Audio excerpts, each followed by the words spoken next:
পথ ভুলে যাই।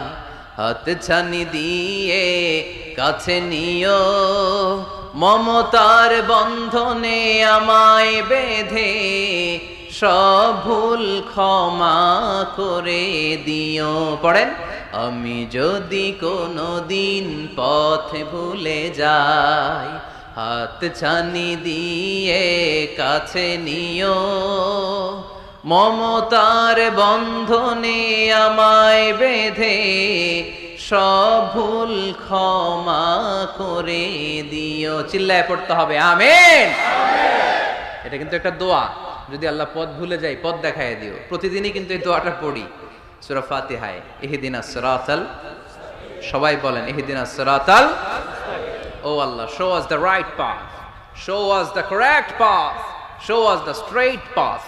আল্লাহ সোজা রাস্তা দেখান, যে রাস্তা শুরু হয়েছে দুনিয়ায় ঢুকে গিয়েছে জান্নাতে।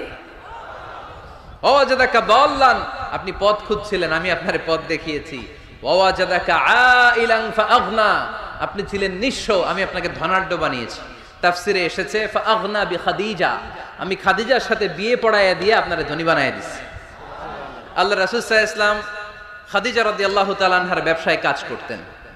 আল্লাহ রাসূল সাল্লাল্লাহু আলাইহি ওয়াসাল্লামের আমানতদারিতায় মুগ্ধ হয়ে আম্মাজান খাদিজা বিয়ের প্রস্তাব পাঠালেন।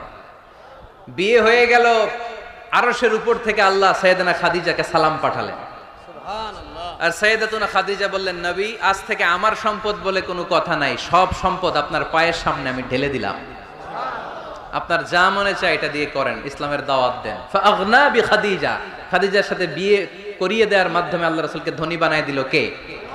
তার মানে তিনটা রিমাইন্ডার দিলেন। এক নম্বরে আপনি এতিম ছিলেন, লালন পালনের ব্যবস্থা করলাম। আপনি পথ খুঁজছিলেন, আমি আপনার সঠিক পথের দিশা দিয়ে দিলাম।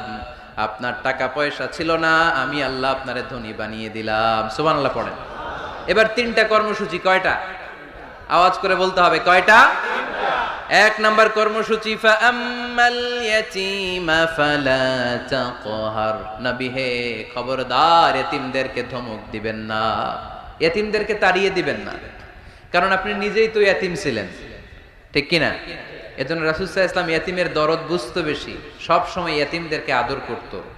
আর যারা এতিমদেরকে আদর করে তাদেরকেও আল্লাহ রাসূল পছন্দ করতেন বেশি। পড়েন সুবহানাল্লাহ। সুবহানাল্লাহ। আপনারা ইয়েতিমদেরকে লালন পালন করেন, কয়েকজন ইয়েতিমের দায়িত্ব নিয়েছেন, বা ইয়েতিমখানায় সম্পদ দান করেন, সাদাকা করেন, এরকম কে কে আছেন দেখি? মাশাআল্লাহ, আল্লাহ তুমি কবুল করো। হাত নামান।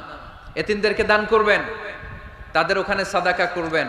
আল্লাহ রাসূল বলেছেন, আনা ওয়া কাফিলুল ইয়াতীম